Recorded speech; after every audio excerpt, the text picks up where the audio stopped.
Very quickly, let's read from the book of Luke before we pray. From the book of Luke, chapter 1. Luke chapter 1, from verse 26 to 45. I will read it very quickly. Luke 1, 26 to 45. A season of impossible surprises. Now in the 6th month, the angel Gabriel was sent by God to a city of Galilee named Nazareth, to a virgin, betrothed to a man whose name was Joseph, of the house of David. The virgin's name was Mary, and having come in, the angel said to her, "Rejoice, highly favored one, the Lord is with you. Blessed are you among women." But when she saw him, she was troubled at his saying, and considered what manner of greeting this was. Then the angel said to her, "Do not be afraid, Mary, for you have found favor with God. And behold, you will conceive in your womb and bring forth a son, and shall call his name Jesus. He will be great and will be called the Son of the Highest. And the Lord God will give him the throne of his father David, and he will reign over the house of Jacob forever, and of his kingdom there will be no end." 34. Then Mary said to the angel, "How can this be, since I do not know a man?" And the angel answered and said to her, "The Holy Spirit will come upon you, and the power of the highest will overshadow you. Therefore also, that only one who is to be born will be called the Son of God. Now indeed Elizabeth, your relative, has also conceived a son in her old age. And this is now the 6th month for her who was called barren. For with God, nothing will be impossible." Then Mary said, "Behold the maidservant of the Lord, let it be to me according to your word." And the angel departed from her. Now Mary arose in those days and went into the hill country with haste to a city of Judah, and entered the house of Zacharias and greeted Elizabeth. And it happened, when Elizabeth heard the greeting of Mary, that the babe lived in her womb, and Elizabeth was filled with the Holy Spirit. Then she spoke out with a loud voice and said, "Blessed are you among women," second time, "and blessed is the fruit of your womb. But why is this granted to me, that the mother of my Lord should come to me? For indeed, as soon as the voice of your greeting sounded in my ears, the babe leaped in my womb for joy. Blessed is she who believed, for there will be a fulfillment of those things which were told her from the Lord." The Lord bless the reading of his word.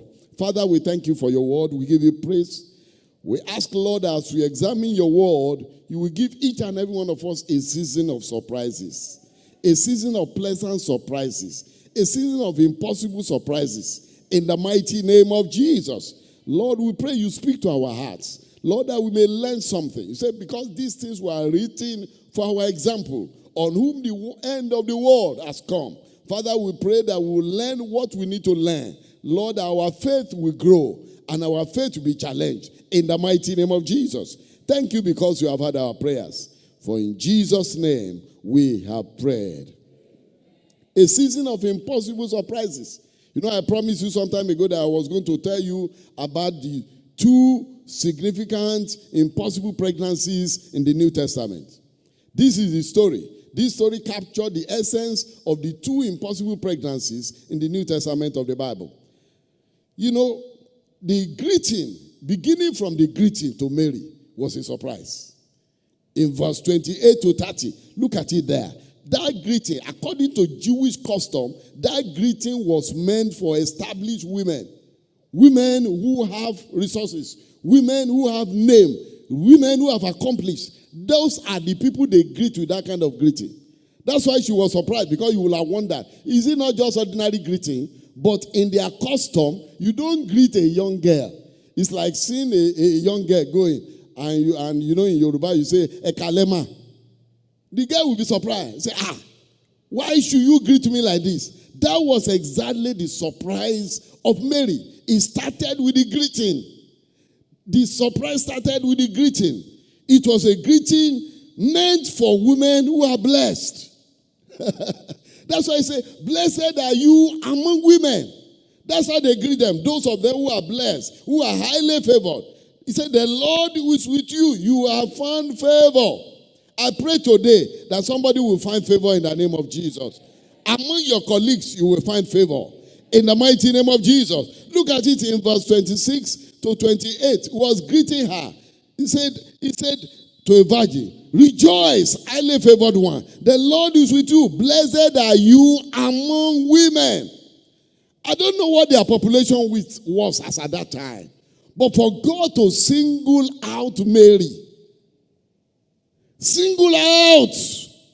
You know, I've shared this testimony before of a job I got after 3 adverts. Adverts in 3 national dailies, 1 slot.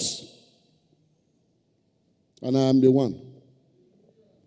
That's favor. That is favor. It doesn't happen all the time. And I didn't know anybody.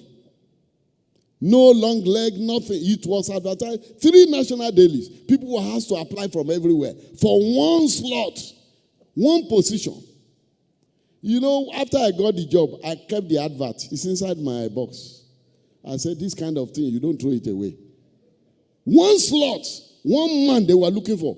3 national dailies all over Nigeria. And at the end of the day, this is the man. I pray for somebody today. That kind of favor will be your portion. You know, Yoruba people, they have a song they normally sing, and I enjoy the song. He said, Ẹ ṣé b'ènìyàn ti pọ̀ tó nílé ayé, ẹ rántí mi. In other words, as many as people are in this world, you still remember me. It's like when they send you a text message. You know when they send text message to you, do you know how many lines are existing in Nigeria? That text message will go like this.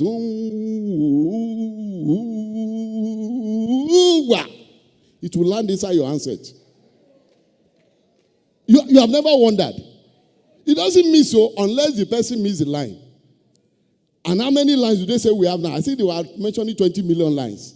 But with that text message, because it is meant for you, it will go around all the 20 million lines and then locate you. That's how God will locate you this season. He will locate you for favor this season. In the name of Jesus. That's why the angel came to her. He said, Mary, you are blessed. Of all the young girls around, you are the one that was selected. You are blessed. Highly favored one. That is the greeting you will get in this season. In the mighty name of Jesus. A greeting of a surprise of favor. It will be your portion in the name of Jesus. You know, I was finding out what is favor. Favor is being selected above your peers. That's what it means. Just pick you out from the multitude. Favor picks people out of the multitude. You see, when favor comes, insults are cancelled. When favor comes, protocol is set aside. I was asking, what is the position of Joseph in the family of Jacob? It's not the first, it's not the last. It's in between. How did favor locate him? That only himself, his case is different. You know, in my place, we sing a song. My case is different, oh. I be God picking. My case is different. I go de shakara. My case is different. Favor is my name. My God, Ide, Ide. My case is different. Beloved, you are a child of God. I want to remind you again this morning. Your God is not like unto their God. God is making your forehead to be stronger than their forehead. In any competition, you will come number 1. If they put competition, they have lost it already.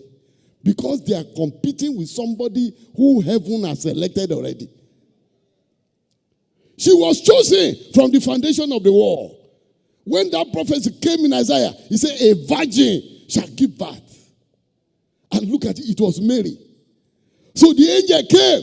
Congratulations, you are the one selected. That will be the message to somebody under the sound of my voice. They will come and congratulate you. Say, as many as people are now you that select. When they gave me that appointment, I go cut the advert. I put them for bottom of my box. So anytime I'm searching for things in my box, I will see the advert again. I say, this is a confirmation that I'm not a common person. That I'm a special person to God.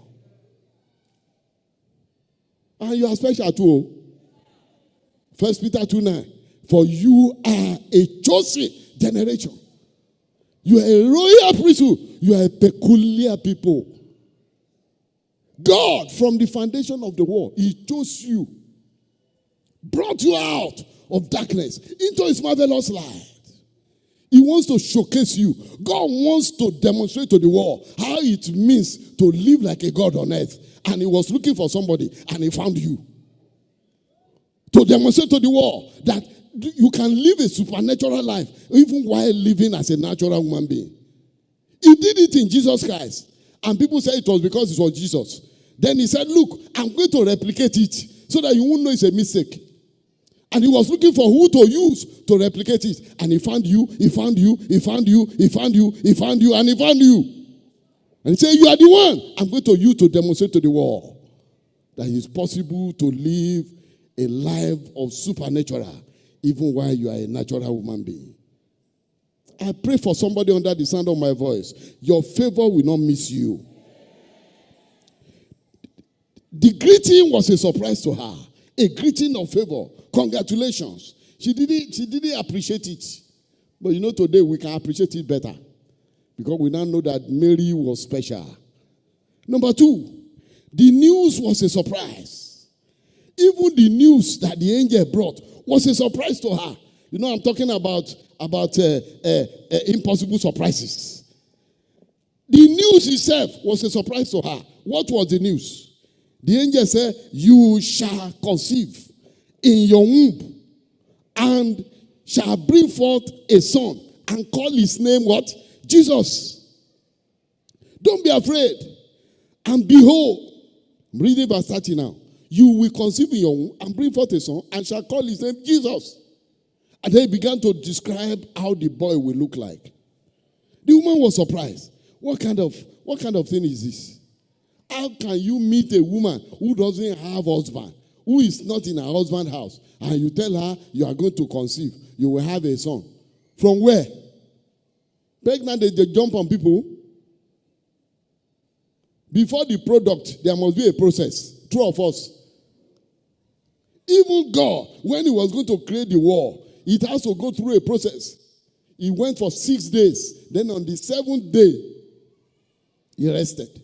So there's always a process before a product. So Mary was surprised. How can it happen? By natural process that I know, it cannot. It cannot happen. She began to challenge the thing in her heart. Say, what kind of thing is this? And then they began to describe the child again. Even the description of the child was a surprise.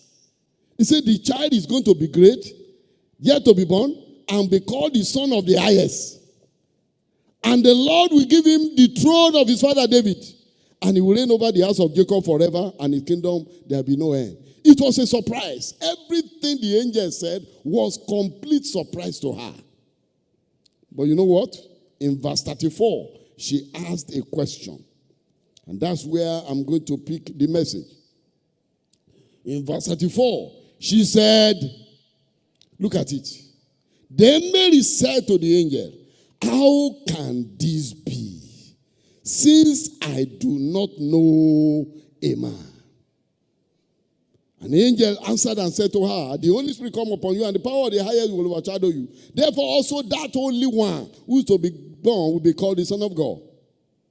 Then Mary said, verse 38, behold, the maidservant of the Lord, let it be to me according to your word. And the angel departed from her. Now, people have been asking questions. Why was Mary not dumb? Why is it that it was Hezekiah that was dumb? After all, both of them asked the same question. Have you thought of it? The reason is because God deals with people in levels. What He will tolerate for a mature Christian, He will not tolerate it for a baby. What He will tolerate for a baby, He won't tolerate it for a mature Christian. How can Hezekiah, a priest, and the angel started his conversation by saying, your prayer has been answered. Oh, so he was praying in unbelief. The angel started the conversation by saying, Hezekiah, don't be afraid. Your prayer has been answered. I think that settles it. He shouldn't ask any question again now. Is he not the one praying? Oh, which means in his mind, the moment the wife entered menopause, he was only praying religious prayer. His faith was not inside his prayer. That's why they say your punishment, because forever, O Lord, your word is settled in heaven. God has already prophesied it from the foundation of the world that John the Baptist was going to be born through Hezekiah and Elizabeth. But your punishment is that you will not speak. You won't speak. So that next time, when angel talk to you, you maintain. You maintain very well. The angel was very angry. Didn't you see the statement of the angel? He said, I am Gabriel, who stand in the presence of God. And I am sent by God to you. Who are you? You are supposed to be a priest. You are a disgrace to God's kingdom. How can? After praying. Do you know so many believers pray like that? Religious prayer. That was the kind of prayer the apostles were praying. And Peter was released. And when Peter came and knocked the door, and the small girl ran there and said, it is Peter, and ran back to them, they say, you are mad. Can you imagine? Today it's still happening, 12 of us. It's happening a lot of time. We declare 40 days prayer and fasting now. People will pray in the evening. By the following morning, they will use one to reverse everything. Praying without faith. I'm still going to come to that. But the point I'm making here is the fact that this thing that happened was because that woman eventually, did you see what she said in verse 38? Let it be unto me according to your word. That's why she didn't go dumb. Have your question be answered now? So you now know why Zechariah went dumb and Mary did not go dumb. And if anybody should even go dumb, I think it should have been Mary, because Zechariah needed the voice to name his child. Thank God that in order to name the child, God has to let him go. Otherwise, he would have been dumb forever. But for him to pronounce the name of the child, and thank God that his faith carried it, because they already gave him the name of the child. If he had demonstrated unbelief in that one too, and didn't believe it, then he would have been a dumb man forever. But his faith carried that one. So he wrote on paper, his name is John. And as soon as he wrote, he said, I think you have some faith now. And we can let you go. You are not completely an unbeliever. You have a little faith. We can let you go. Mary said, how can it be? I don't know a man. How can it be? But this morning I've come to inform you that, these births were prophesied hundreds of years earlier. And the word of God must surely come to pass. The only thing I always admonish believers to do is that anytime you read God's word, take the good part and apply it to yourself. The bad one, avoid it. Because somebody was asking me, he said, and why are we condemning Judas? After all, somebody must betray Jesus. I said, did they put his name? Is his name there? Did they put his name? He went and took his name inside. They wrote to whom it may concern. Have you seen that thing before? To whom it may concern. All the promises of God in the Bible, including the curses, is to whom it may concern. So it's you who will go there and choke your head. You can either choke your head inside the blessing, or you choke your head inside the curses. To whom it may concern. That's what they put. He said, if thou shalt diligently hearken to the voice of the Lord your God, to observe and to do according to all that is written in his law, it shall come to pass that thou shalt be the head and not the tail. Who did they write that one to? To whom it may concern. They didn't put anybody's name. He said, why are you people condemning Judas? If Judas no betray Jesus, are we going to get salvation? I said, who wrote his name? Go choke your head. Please don't choke your head for wrong things. So. There are over 7,000 promises in the Bible. Chuck your head inside them. That's the one God wants for you. And it will work for you in Jesus' name. In Numbers 23:19, the Bible says, God is not a man that he should repent, neither the Son of Man that he should lie. God is not a man that he should lie, neither the Son of Man that he should repent. As he said it, and shall he not do it? Or hath he spoken, and shall he not make it good? When God promised, he fulfills it. That's why God has to fulfill this miracle, these impossible surprises of Mary and Elizabeth. In Joshua 21 verse 45, hear what God said to his people. There failed not aught of any good thing which the Lord has spoken unto the house of Israel. All came to pass. How many? How many came to pass? Everything God has spoken to your family, all will come to pass. Whatever good thing God has spoken to your children, it shall come to pass.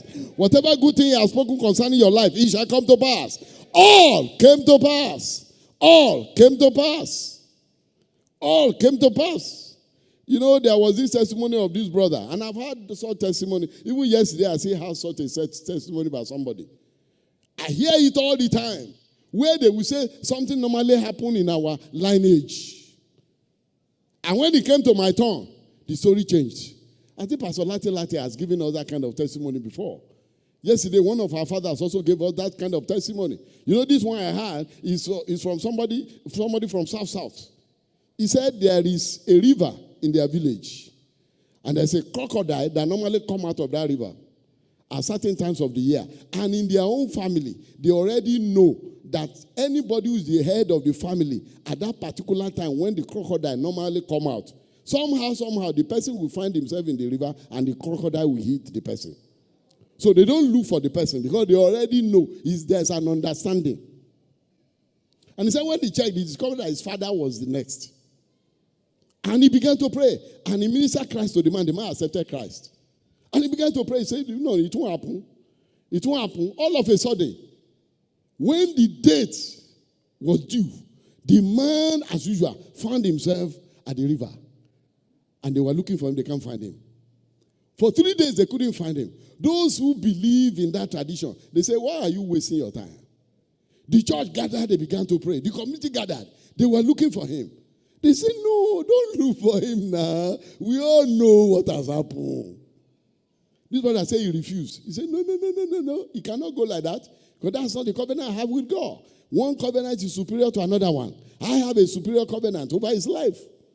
The Bible says, if any man is in Christ, is a brand new creature. All things are passed away. All things have become new. And you cannot have two covenants running concurrently. Once there's a new one, the old one is jettisoned. The old one is cancelled by virtue of the new one. They began to remind God. They began to remind God. And then the community said, well, we are going to carry out our usual ritual when this kind of thing happens. And they fixed a date. So they pleaded with them that they should please extend it. That because they believe that this man will come back.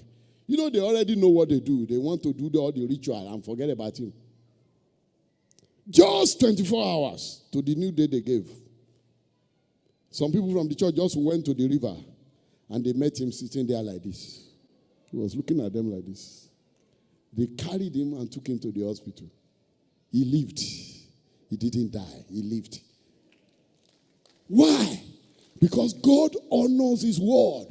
He honors the word of his servants. It doesn't matter what has been happening. Your case will be a surprise.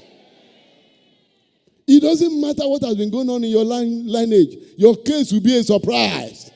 In the name of Jesus. It will be a surprise.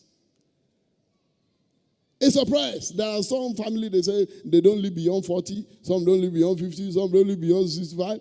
And I've had so many believers, they have crossed the border. They have broken the barrier. They have removed the limitation. You will break barriers in the name of Jesus. You will break limitation in the name of the Lord Jesus Christ. So that they will come and ask you, how many? You say, now God. Now God. So these two women, what happened to them? They are the most Two most significant pregnancies in the Bible, in the New Testament, with unusual births. One gave birth to John the Baptist, the other one gave birth to Jesus Christ. They were impossible surprises. Very impossible surprises. And they took place. Why were they impossible surprises? Number one, there were significant barriers to those pregnancies and the birth. There were barriers. To the birth of John the Baptist, the major barrier was that the woman was old. She was old. Look at it. Even the Bible stated it. In Luke chapter 1 verse 7. Look at it. In Luke chapter 1 verse 7, the Bible says it clearly that the woman was old. So there was a barrier. A barrier that was, look at it. But they had no child because Elizabeth was barren and they were both well advanced in years. You know, the word barren is gotten from the word barrier. They have the same root word. Barren is barrier. So there was a barrier to Elizabeth giving birth. The barrier was old age. And in the case of Mary, there was also another barrier. She was a virgin, and it's not possible. I said that with God, nothing shall be impossible. And that's my message to you this morning. Whatever you think is impossible, when it gets to God, it will become possible. In the name of the Lord Jesus Christ. We're in a season of impossible surprises. And get ready for it, because it will come to you. In the name of the Lord Jesus Christ. Mary, the barrier was, she was a young girl. How can these things be? Verse 34 of Luke 1. Since I do not know a man. But hear what the word of the Lord says in Isaiah chapter 40, verse 4 to 5. Every valley shall be exalted, and every mountain and hill shall be made low. The crooked places shall be made straight, and the rough places smooth. Then the glory of the Lord shall be revealed, and all flesh shall see it together. For the mouth of the Lord hath spoken it. Every barrier shall be removed. How God did it, that even at Elizabeth's old age, she got pregnant, don't ask me. God, I don't want to be dumb. I'm not interested. Because you know, dumbness is not good. I enjoy this talk. How did a virgin conceive? You know, the angel had to explain to her because of her tender age. You know, the angel took time to explain to her. He didn't explain to Zachariah because he was the one praying. And they say, your prayer has been answered. Does that one still require a question? Doesn't he know his prayer request? Is somebody following me now? I normally tell people, I say some people, they will write prayer requests and they will forget. I say, if you who wrote the prayer request for God, why do you want God to remember? You would have wrote it. You forgot. What of God? And only you, they write the prayer request. Only you, they forget. God listens to prayer requests from the whole world and he will still remember. You, only your own prayer request. He say, and I forgot. I wrote the prayer before. You know, God is merciful. Very merciful. So, there were barriers.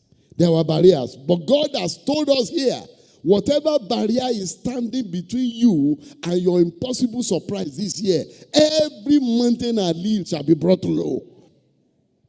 Number 2, they were impossible pregnancies. Why? Because the 2 pregnancies came at the extreme of life. At the extreme of life. Mary's own came when she was too young. I think in Nigeria they say too young to run, Abi. Not too young to run, Abi.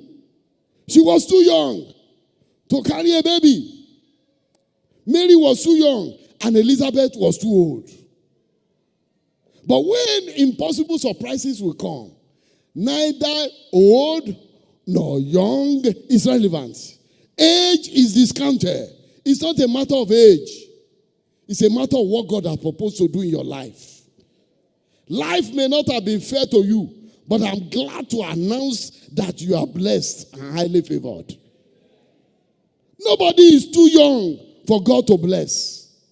Let no man despise your youth. That was what Paul told Timothy, a young bishop who was ministering to elderly people. Let no man despise your youth. But you be an example to believers, not just to youth.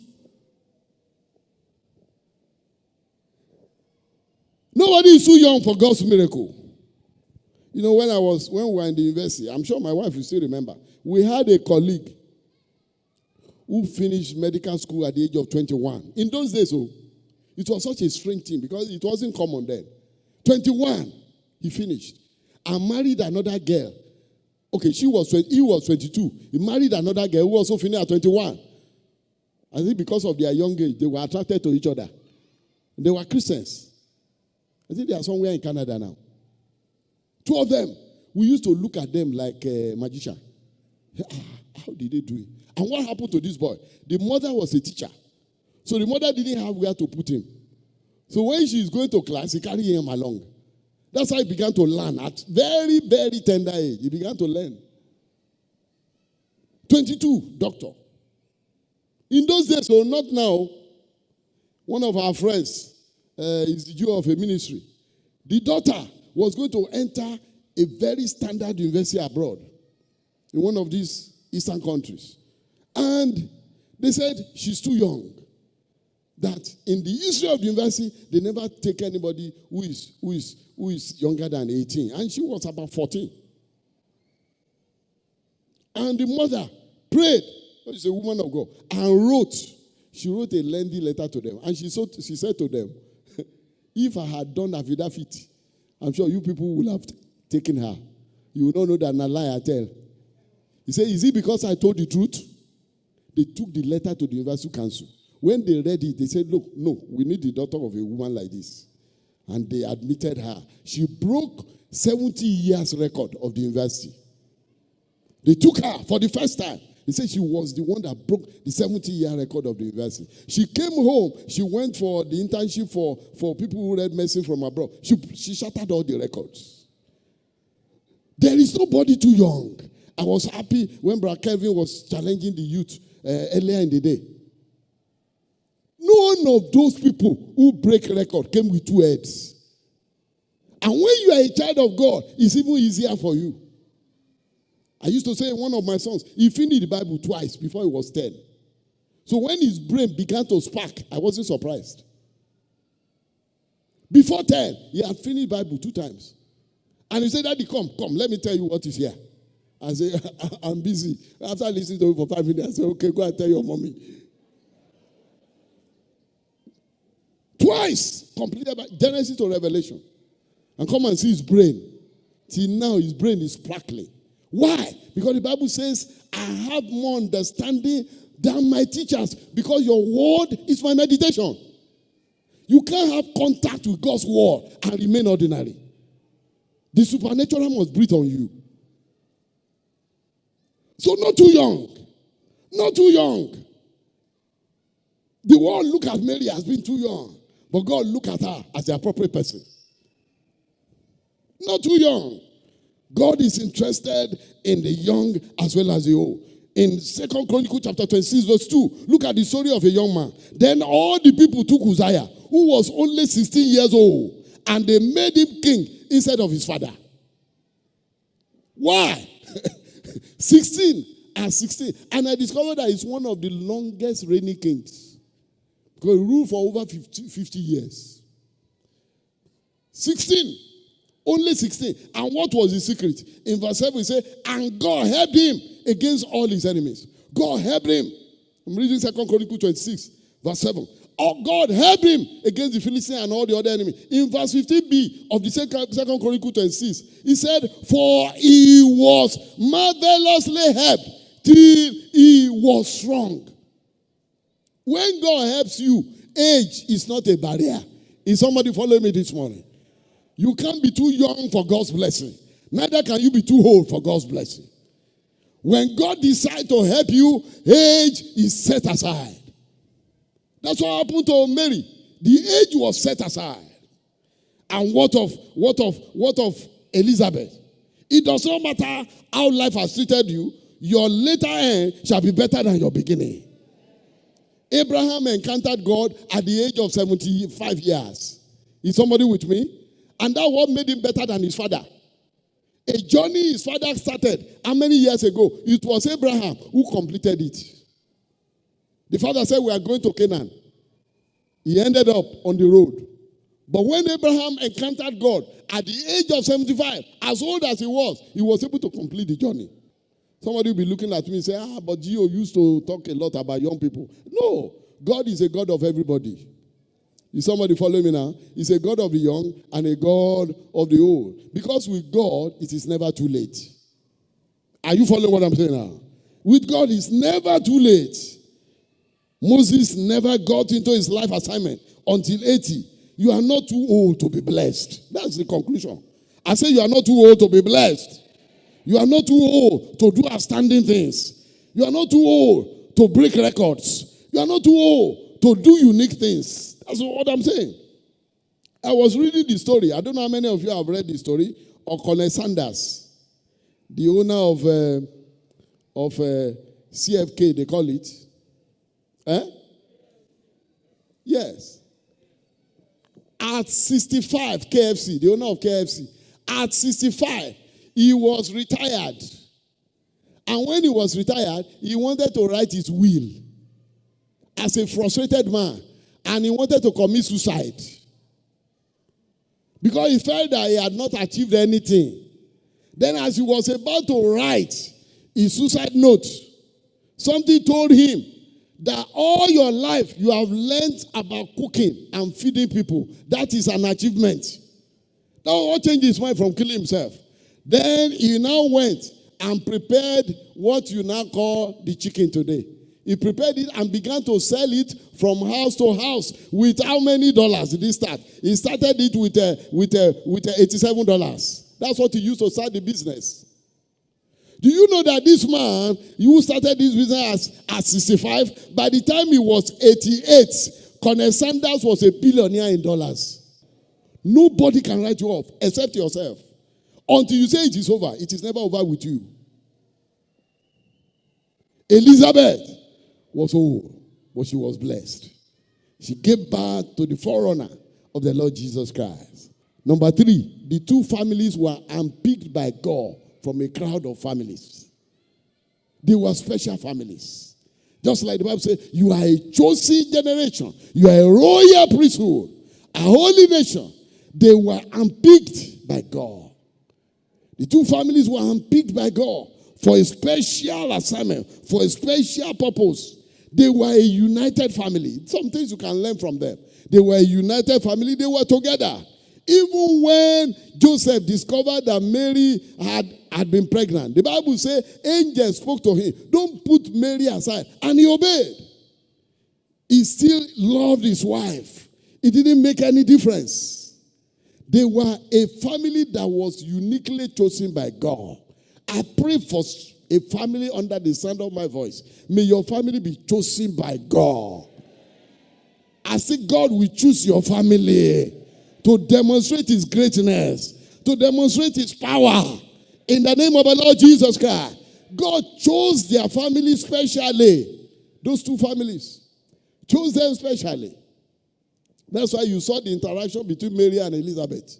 Say, as soon as you came, the baby inside my womb lived. I said, what do I do to deserve this visit by the mother of my Lord? Can you see that interaction? They were in the spirit. They were families that were spiritual. They were spiritual families. Because if they were not spiritual, they won't have that understanding. If possible, say maybe Mary would have attempted to abort the baby self. They didn't have spiritual understanding. Spiritual understanding. They were a family that were selectively chosen by God. I pray that your family will qualify for such. In the name of the Lord Jesus Christ. God binded them. God singled them out for surprises. God singled them out for favor. God singled them out for mercy. And that will be your portion in the name of Jesus. You know, when God was destroying the whole earth. In Genesis chapter 6 verse 8, the Bible says, but Noah found grace in the sight of the Lord.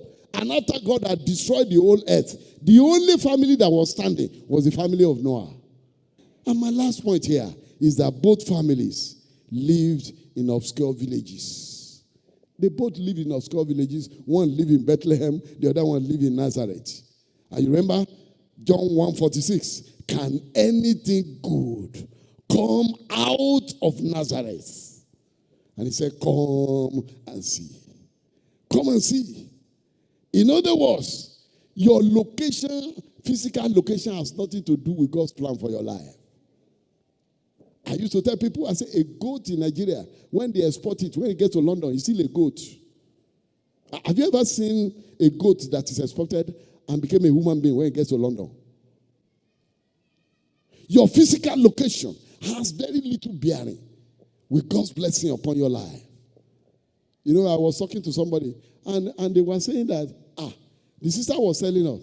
He said, when we were burying our father, he said, me, who is in Nigeria, I was the one that carried the whole expenses. He said, my brothers and sisters who came from abroad, and so they look their dollar for face. They look at for face. He said, if you change this one, how much will it be? He said, go and change it by yourself.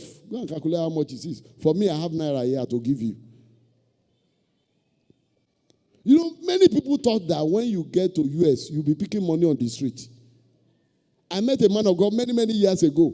He told me, he said, when I got to US, until I had the understanding, he said, the kind of cockroach that did not emerge in my room, even when I was in Nigeria, I saw them in the US. He said, because when I was leaving home, my mentality is that once you just arrive US, they will welcome you with dollar. He said, so I was relaxed. He said, then I found myself living in one of the worst slums in America. He said, I was competing with rats. He says, then I realized that there is rat everywhere in the world, including America. He said, until God changed my mentality, that it's not a function of physical location, it's a function of spiritual location. They were women who were raised in very remote villages. Yet, God located them. There are so many people, you know, just like Brother Kevin was preaching in the morning. There are many people in Nigeria today. The kind of resources they have access to, those who are abroad, they can't hear it. You even know, you know something. Let me tell you a secret. Over there, taxman will pursue you, Some of the things you do here, you get away. For where? Na computer. I'm not discouraging those who want to travel. If God open way for you, go. But this idea that once I travel, remember, your help is not from abroad. Your help is from above. And he that is above all. That's it. That's the word of God. So I will look up unto the hills. From where comes my help? My help comes from the Lord, who made heaven and earth. Where you are physically located is not a barrier to God's blessing. Don't let anybody deceive you, and don't block yourself from God's blessing. By just determining, it's because I'm still here. That's why things are not. Oh, it's not true. It's not true. But I will share with you two secrets today for you to access impossible surprises. Number one, Wednesday we are starting 40 days prayer and fasting. The first one is your ability to pray. Is somebody following me now? Pray. Even if you are somebody who doesn't know God, pray. You need prayer. If you can pray, if there's a man to pray, there's a God to answer. If only you can call. I preached a message some time ago. That was the topic. If only you can call. Romans 10:17. And whosoever shall call upon the name of the Lord shall be saved. Inside this Bible, you have so many stories of people who prayed and their destiny changed. Jabez, number one. In 1 Chronicles 4:9-10, the Bible says, and Jabez was more honorable than all his brethren. He said, but his mother had given birth to him in sorrow. And that's why his name was called Jabez. But Jabez called upon the Lord God of Israel, and the Lord heard him and granted him all his requests. I challenge you from Wednesday, be serious about it. What I normally tell people is that during January prayer and fasting like this, have what we call your shopping list. I call it shopping list. What's your shopping list? List the things you want God to do for you. Because if you don't have a list, then you'll be praying anyhow prayer. Shopping list. Have a shopping list. These are the things I have operated it for nearly 20 years now. By December, I begin to tick. Even in spite of Corona, I was still able to tick most of the things that were on my shopping list. Corona is too small to stop them. Have your shopping list. Pray with focus. Pray with objective. If there's a man to pray, there's a God to answer. John Wesley said, God will do nothing that is worth eternal value unless somebody asks him. So God is waiting for us to ask. And as we ask, he will answer. How did Elizabeth and Zechariah got into this place we're talking about? By prayer. The angel came and told Zechariah, be not afraid, your prayer has been heard. That will be the good news to somebody after this session of prayer. After this season of prayer that we are going to face, that will be the good news to somebody. Say, your prayer has been heard. I have brought prayer requests before God. During this prayer and fasting, I have tons and tons of testimonies. Tons and tons of them. Of what God did. Just wrote it, merely writing them. And say, God, this one I want. This one I want. God, this one I want. There was one year, one of my sons, his report was so bad. He was going to be thrown out. We just took it and began to pray. We began to pray. When we are going for mission, we list it. The field we are going to this year, God, look at it. And when you get there, it will be a walkover. It will be a walkover. If there are men to pray, there's a God to answer. That's why we must pray. He said, Zechariah, don't be afraid. Your prayer has been answered. Even after the woman had passed menopause, God still answers the prayer. He answered the prayer. That's the first secret I want to share with you. Look at what the Bible says in the book of James. Look at it. James chapter 4, verse 2 to 3. He said, you lost and you don't have. You kill and desire to have, and you cannot obtain. You fight, and yet you don't have. He said, and you lack because you did not ask. Matthew 7:7 is my favorite scripture. He that asketh, receiveth. He that asketh, receiveth. The word ask, A-S-K, means ask, seek, and knock. Ask, seek, and knock. And please, don't pray shukalistic prayer. The prayer that we shake, we bring solution. It's not a prayer of English. Eh? You know when prayer, past prayer, you won't even know when you begin to speak your local language. When you are still speaking Queen's English, you are still minding your English. Now because the prayer never reached the place. When the thing catch your body well, you won't even know who is listening to you. He prays such prayer, broke into Pidgin, broke into Yoruba, broke into whoever line, made they correct the English.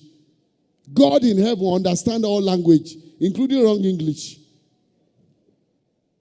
When a man is praying, the kind of prayer that Anna prayed, the woman was, the prophet was insulting her. She didn't hear the insult.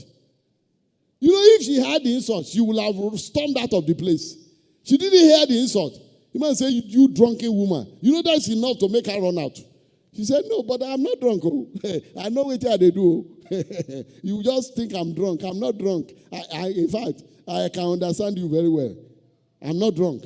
And that's what made the man to now say, the Lord grant you your heart's desire. And the Bible says she lay there and her countenance was no more sour. That's the second point. I said 2 things I'll share with you. The first point is that pray. The second thing I said I will share with you, have faith. Pray in faith. I have discovered that nowadays the scarcest commodity we have in the church of God is faith. Is faith. You remember that my language. Ejeka consider gbogbo circumstance to surround situation. To a situation all different. Once you hear somebody saying like that, oh, it's unbelief. His unbelief that is about to show up. He say, actually, you know, my own case is different. Who tells you? Is Elizabeth's case not different? Is Mary's case not different? But the fact that your case is different is what will make God to pay attention to it. Faith. When Peter was about to get lost, the Lord Jesus Christ, he didn't pray for Peter to get food. He didn't pray for him to get clothes. He didn't pray for Peter to speak in tongues. What did he pray for? I have prayed for you that your faith will not fail. Because in the kingdom of God, faith is the currency that we spend. With faith, I can get anything. With faith, you want to speak in tongue, you speak in tongue. With faith, you want to get a car, you get a car. With faith, you want to have spiritual gifts, you get spiritual gifts. Every other thing in the kingdom is gotten by faith. Because even your salvation came by faith. So if you're a believer and you are not operating by faith, you are dead. And that's what the scripture says, for the just shall live by his faith. It's so critical. The people who have faith, they are in the class of God.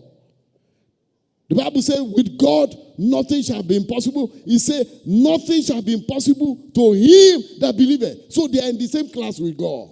Those who have faith. I know faith without work is dead. He says, show me your faith without your work. I will show you my own faith by my work. When people say, I have faith, and so you take a step, they begin to draw back. You can consider circumstance. Those are situation. Those situation different. You know they don't have faith. There's no faith there. He said, oh boy, he said, you say you have faith. Oh yeah, let's go now. He said, sure you know, let's look at it very well because, you know, Corona, you know. God will help us in Jesus' name. I have not seen one man who took a step of faith and failed. Because faith is taking a risk at the expense of God. And God is a sure risk. Is somebody with me today? I said God is a sure risk. When he told Peter, he said, Peter said, are you the one? He said, I'm the one.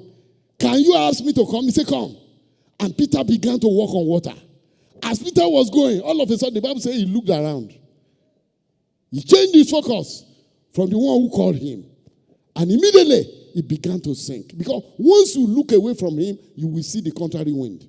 The contrary wind had always been there. But because you didn't focus on it, you don't feel it.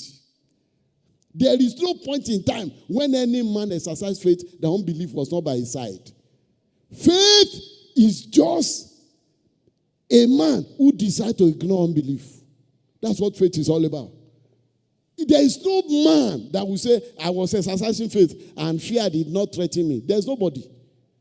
Fear is there. You just decided to ignore it and face where you're going. That is faith.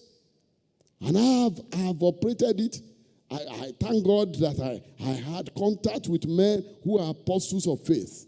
And they taught us that when it comes to faith, it's better for you to die. Because you are putting your life on the line, but it's a sure risk because your risk is against the word of God. And forever, O Lord, your word is settled in heaven. You are here under the sound of my voice. You don't even have the faith to believe for salvation. Not to talk of the faith to believe God for impossible things that we are talking about. Today is a good time. Today is a good season. As we begin this prayer and fasting on Wednesday, I'm trusting God that every one of us will hold the hand of God. Say, oh, what peace we often forfeit. Oh, what needless pains we bear. All because we did not carry everything to God in prayer. As we approach the throne of grace, heaven is waiting for us. Heaven is waiting for us to give us impossible surprises.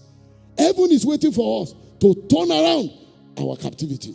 Heaven is waiting for us to give us outstanding testimonies. And you will be a partaker in Jesus' name. You will be a partaker in Jesus' name.